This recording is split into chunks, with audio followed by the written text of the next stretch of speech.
Hi friends, இந்த வீடியோல நம்ம பார்க்க போறது cauliflower pakoda. இதுக்கு நம்ம ஒரு பெரிய cauliflower ஃபர்ஸ்ட் எடுத்துக்கிறோம்.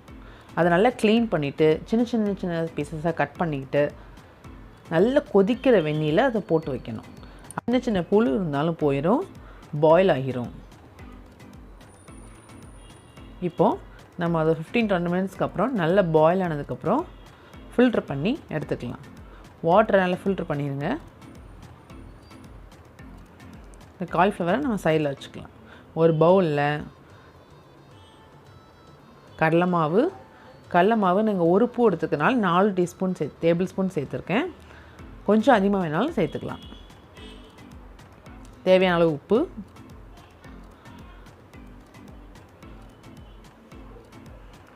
கொஞ்சம் மஞ்சள் பொடி, காயம் கொஞ்சம் சேர்த்துக்கணும்.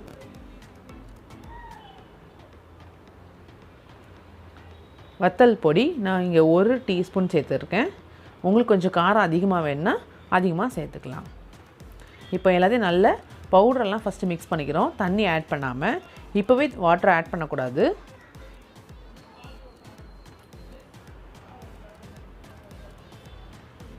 இப்போ இந்த காலிஃப்ளவர் பாயில் பண்ணி வச்சுக்க காலிஃப்ளவர் எடுத்து அதில் போட்டுக்கோங்க. இந்த காலிஃப்ளவர் மேலே இருக்க ஈரப்பதத்தில் இந்த மாவு நல்ல கோட்டிங் ஆகணும். அந்த மாதிரி நல்லா மிக்ஸ் பண்ணிக்கோங்க. மிக்ஸ் பண்ணும்போது சாஃப்டாக மிக்ஸ் பண்ணிக்கோங்க. ரொம்ப அழுத்துனீங்கன்னா ஒரு உடஞ்சிரும் காலிஃப்ளவர். வாட்டர் கொஞ்சமாக ஆட் பண்ணணும். இந்த பஜ்ஜி மாவு கலக்கிற மாதிரி நிறைய வாட்டர் ஆட் பண்ணக்கூடாது. அப்போ நமக்கு கிறிஸ்பியாக இருக்காது, சாஃப்டாகிடும். இந்த மாதிரி கொஞ்சமாக வாட்டர் ஆட் பண்ணும்போது கிறிஸ்பியான பக்கோடா நம்மளுக்கு கிடைக்கும். இதை நல்லா மிக்ஸ் பண்ணிக்கோங்க. இந்த மாதிரி நம்ம மிக்ஸ் பண்ணும்போது எல்லா கடலை மாவுலேயும் தண்ணி நல்லா ஸ்ப்ரெட் ஆகிருக்கணும். மாவு ட்ரையாக இருந்துச்சுன்னா நமக்கு அந்த கிறிஸ்பி கிடைக்காது, பச்சை வாடை அடிக்கிற மாதிரி இருக்கும். உங்களுக்கு தேவைன்னா இன்னும் கொஞ்சம் கடலை மாவும் கார பவுடரும் ஆட் பண்ணிக்கோங்க. தண்ணியை கொஞ்சமாக ஆட் பண்ணி நல்லா மிக்ஸ் பண்ணிக்கோங்க.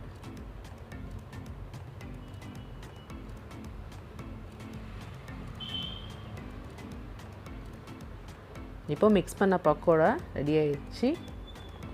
இது ஒரு 15 மினிட்ஸ் தனியாக எடுத்து வச்சிடலாம். நான் எப்போதுமே வீட்டில் செய்யும்போது கலர் ஆட் பண்ண மாட்டேன்.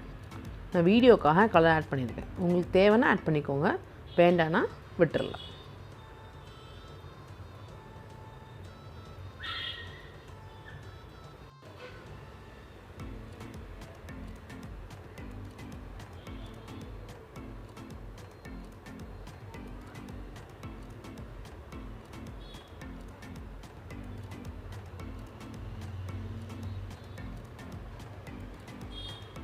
இப்போ ஒரு கடாயில் ஆயில் எடுத்துக்கிறேன்.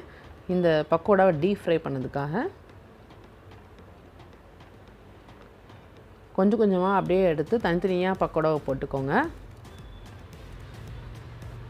இந்த மாவு ஆயிலில் வெளியே போகாது.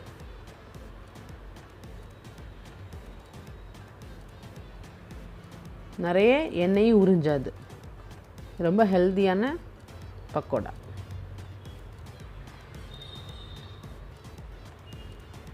மீடியம் ஃப்ளேமில் வச்சு நல்லா திருப்பி போட்டுக்கோங்க.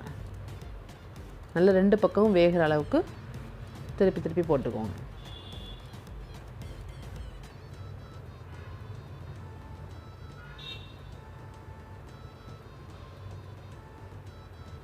காலிஃப்ளவர் ஆல்ரெடி பாயிலாக இருந்ததுனால இந்த மேலே சேர்த்துக்க கடலை மாவு நல்லா கிறிஸ்பியாக கிடைக்கும்.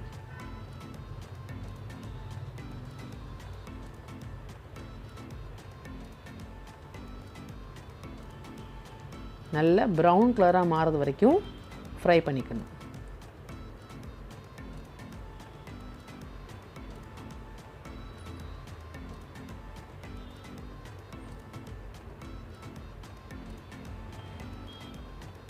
பார்த்தீங்களா, கலர் மாறிடுச்சு. இந்த மாதிரி ஆனோடனே எடுத்துடலாம். நம்ம நல்லா ஃப்ரை ஆயிடுச்சு பக்கோடா.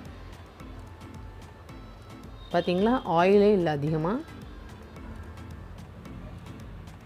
கீழே பார்த்தீங்கன்னா ஆயிலும் கிளியராக இருக்குது. எந்த மாவும் ஆயிலில் வராது வெளியில். கிறிஸ்பியான பக்கோடா ரெடி ஆயிடுச்சு. இதை நம்ம சாஸோடையும் சாப்பிடலாம், சட்னியோடையும் சாப்பிட்லாம். Thank you friends. Like, share and subscribe my channel.